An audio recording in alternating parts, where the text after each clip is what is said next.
Hi friends, എല്ലാവർക്കും സ്വാഗതം. ഇന്നത്തെ വീഡിയോ ഒരു ബീഫ് റോസ്റ്റാണ്. എല്ലാവരും കാണാനും ഷെയർ ചെയ്യാനും മറക്കരുത്. ഒത്തിരി ഈസിയാണ്, ട്രൈ ചെയ്ത് നോക്കുക. അപ്പോൾ നമുക്ക് വീഡിയോയിലേക്ക് പോവാം. ബീഫ് ഞാൻ നന്നായി കഴുകിയെടുത്തിട്ടുണ്ട്. ഇനി അതിലേക്ക് ആവശ്യത്തിനുള്ള ഉപ്പിട്ട് കൊടുക്കാം. അതിനുശേഷം കുറച്ച് മുളക് പൊടി, പിന്നെ കുറച്ച് മഞ്ഞൾപ്പൊടി, ഇത് രണ്ടും ഇട്ടിട്ട് നന്നായിട്ടൊന്ന് മിക്സ് ചെയ്തെടുക്കണം. ഇനി അത് കുറച്ച് നേരം ഒന്ന് റെസ്റ്റ് ചെയ്യാൻ വെക്കുക. കുക്കറിലാണ് ഞാനിത് വേവിച്ചെടുക്കുന്നത്. ഇനി ഞാനിത് കുക്കറിൽ നന്നായിട്ടൊന്ന് വേവിച്ചെടുക്കാൻ പോവുകയാണ്. ഈ ബീഫ് റോസ്റ്റിൻ്റെ ഒരു പ്രത്യേകത എന്ന് വെച്ചാൽ ഞാനിതിൽ ഉരുളക്കിഴങ്ങ് കൂടി ഇട്ടിട്ടാണ് ഇത് റോസ്റ്റ് ചെയ്തെടുക്കുന്നത്. ഇനി ബീഫും ഉരുളക്കിഴങ്ങും ആവശ്യത്തിനുള്ള വെള്ളവും ഉപ്പും ചേർത്തിട്ട് നന്നായിട്ടൊന്ന് വേവിച്ചെടുക്കണം.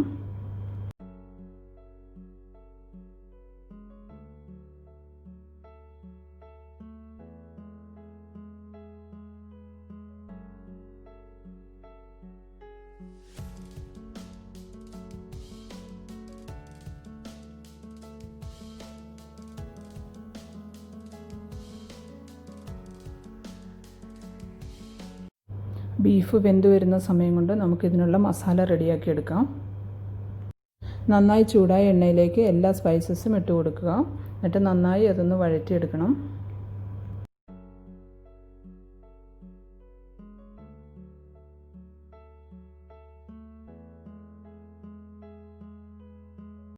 സ്പൈസസൊക്കെ നന്നായി ഒന്ന് മൂത്ത് വന്നതിന് ശേഷം അതിലേക്ക് നമുക്ക് ഉള്ളി ഇട്ട് കൊടുക്കാം. ഉള്ളി നന്നായി ഒന്ന് വഴറ്റിയെടുക്കുക.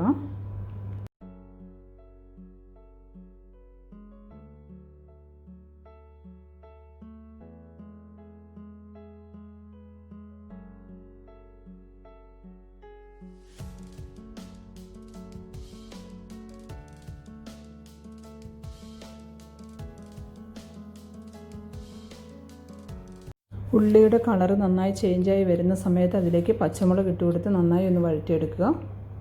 ഇനി കുറച്ച് കറിവേപ്പില കൂടി ഇട്ട് കൊടുത്ത് നന്നായിട്ടൊന്ന് വഴറ്റിയെടുക്കണം.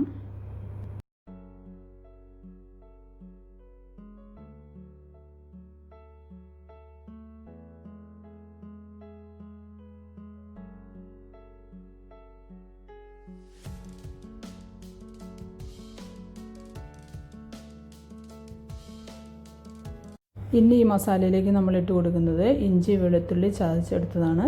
ഇത് നന്നായിട്ട് ഒന്ന് മൂത്ത് വരുന്നിടം വരെ, അതിൻ്റെ പച്ചമണം മാറുന്നത് വരെ നന്നായിട്ടൊന്ന് വഴറ്റിയെടുക്കുക.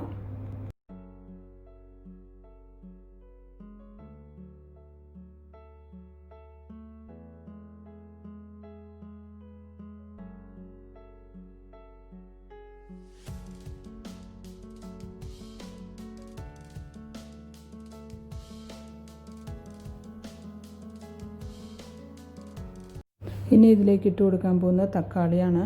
തക്കാളിയും പച്ചമണം മാറുന്നവരെ നന്നായിട്ട് വഴറ്റിയെടുക്കണം.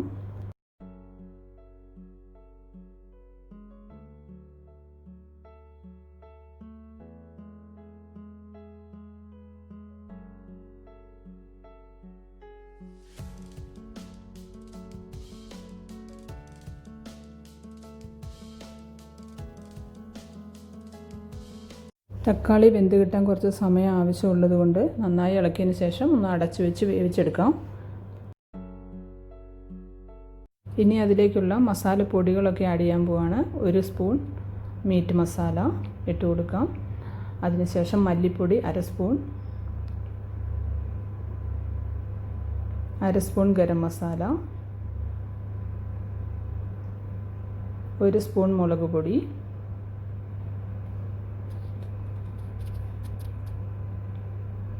1/2 സ്പൂൺ മഞ്ഞൾപ്പൊടി.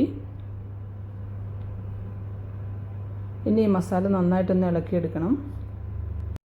ഇനി ഈ മസാലയെല്ലാം നന്നായി ഇളക്കിയതിന് ശേഷം ഒന്ന് അടച്ചു വെച്ച് നന്നായി അതിൻ്റെ പച്ചമണം പോകുന്നിടം വരെ നന്നായിട്ടൊന്ന് വേവിച്ചെടുക്കുക.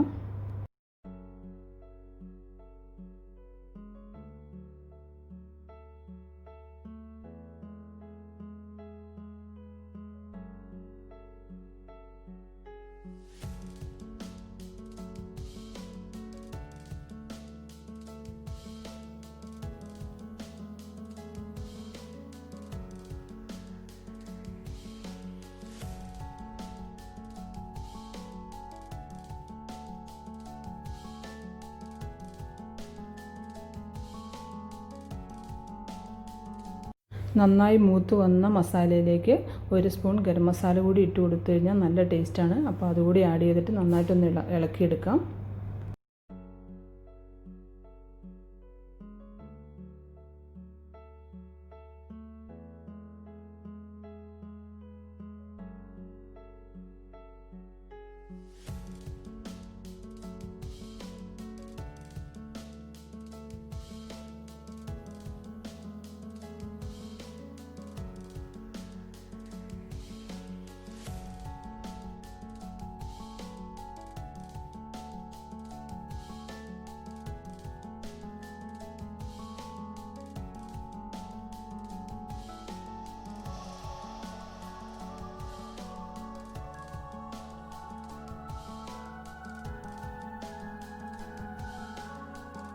അപ്പോൾ ബീഫ് റോസ്റ്റിനുള്ള മസാല റെഡി ആയിട്ടുണ്ട്. ഇനി ഈ മസാലയിലേക്ക് നമ്മൾ വേവിച്ച് വെച്ചിരിക്കുന്ന ബീഫും ഉരുളക്കിഴങ്ങും കൂടി ഇട്ട് കൊടുക്കാം. ഇനി ഇതിലേക്ക് നമ്മൾ എക്സ്ട്രാ വാട്ടറൊന്നും ആഡ് ചെയ്യേണ്ട ആവശ്യമില്ല. നമ്മൾ വേവിച്ച ബീഫിലുള്ള വാട്ടറിൽ തന്നെ ഇത് നന്നായി റോസ്റ്റ് പരുവത്തിലായി വരണം. അപ്പം ഇനി ഇതിനിടയ്ക്ക് നമുക്ക് ഇത് മൂടി വെച്ച് വേവിക്കുക. അതിനിടയ്ക്ക് നമ്മൾ കുറച്ച് ഗരം മസാല ഇട്ട് കൊടുത്ത് ഇടയ്ക്ക് ഒന്ന് ഇളക്കിയെടുക്കുന്നത് ഒത്തിരി നന്നായിരിക്കും. ഈ സമയത്ത് തന്നെ നമുക്ക് ഉപ്പിൻ്റെ കണക്കും നോക്കാവുന്നതാണ്. ഉപ്പ് കുറവാണെങ്കിൽ അതും ആഡ് ചെയ്ത് നന്നായിട്ടൊന്ന് യോജിപ്പിച്ച് മൂടി വെച്ച് വേവിക്കുക. ഇത്രയേ ഉള്ളൂ, നമ്മുടെ ബീഫ് റോസ്റ്റ് റെഡിയാവും.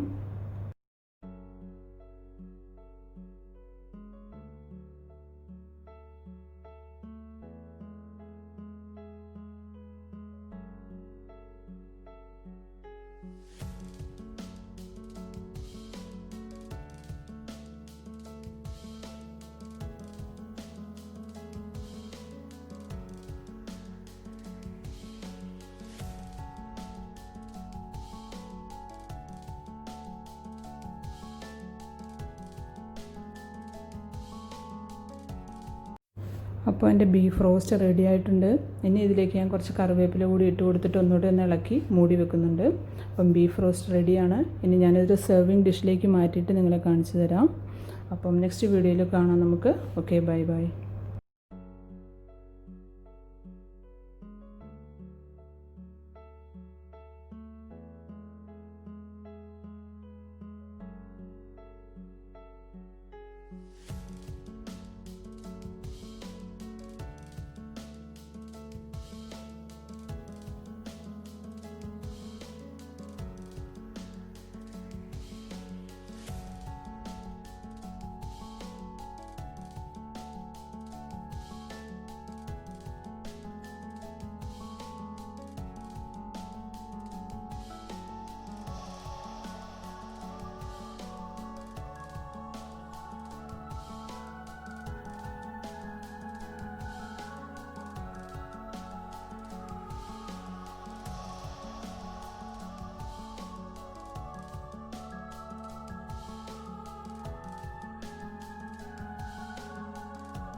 Bye.